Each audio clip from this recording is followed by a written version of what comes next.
મારું કાર્ય જેમ હું આગળથી કહેતો આવ્યો છું એટલું જ છે કે બાઇબલમાં આ વસ્તુ છે કે નથી. તો ફરીથી હું સ્પષ્ટ કરું કે ભસ્મ બુધવાર બાઇબલમાં નથી.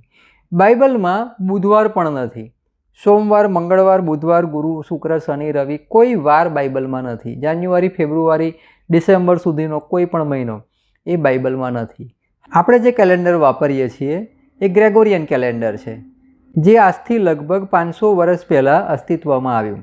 પણ હવે પ્રશ્ન એક લોજિકલ આપણી સામે આવીને ઊભો રહે છે કે તું ધૂળમાંથી લેવાયો છે ને ધૂળમાં મળી જશે. એ વાતને પ્રભુ ઈસુ ખ્રિસ્ત મૃત્યુ પામ્યા, સજીવન થયા અને ઈસ્ટર, ગુડ ફ્રાઈડે અને તપ ઋતુના આ જે સમય છે એની સાથે એનું કનેક્શન શું છે એ સમજવું મને બહુ અઘરું થઈ પડ્યું. પરમેશ્વરે આદમ જોડે જે વાત કરી, ધૂળમાંથી લેવાયો છે ધૂળમાં મળી જશે, એ વાતને આજની તારીખે આ દિવસોમાં થતી પ્રવૃત્તિઓ, ઘટનાઓ, બાબતોની સાથે શું લેવા દેવા છે? એવો કોઈ ચોક્કસ સંબંધ આ બે બાબતોની વચ્ચે જોઈ શકાતો નથી. હવે જો પ્રભુના મરણ સાથે એને કનેક્ટ કરવાનું હોય તો પ્રભુ તો ધૂળમાં ગયા નથી.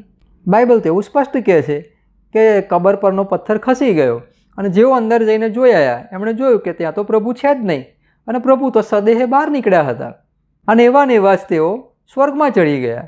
પ્રભુ ઈસુ તો ધૂળમાં ગયા જ નથી. એ તો કબરમાંથી નીકળ્યા, સ્વર્ગમાં ગયા.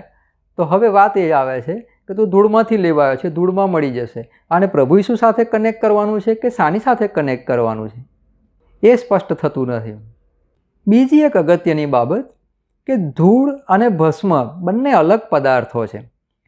ધૂળ અને ભસ્મ તેમનું રાસાયણિક બંધારણ અલગ છે, તેમનો દેખાવ અલગ છે. ભૌતિક રીતે તેઓ બંને એકબીજાથી ભિન્ન પદાર્થો છે. ભસ્મ અને ધૂળ બંને એક નથી, બંનેનો ઉપયોગ અલગ છે, બંનેના પ્રાપ્તિ સ્થાન અલગ છે.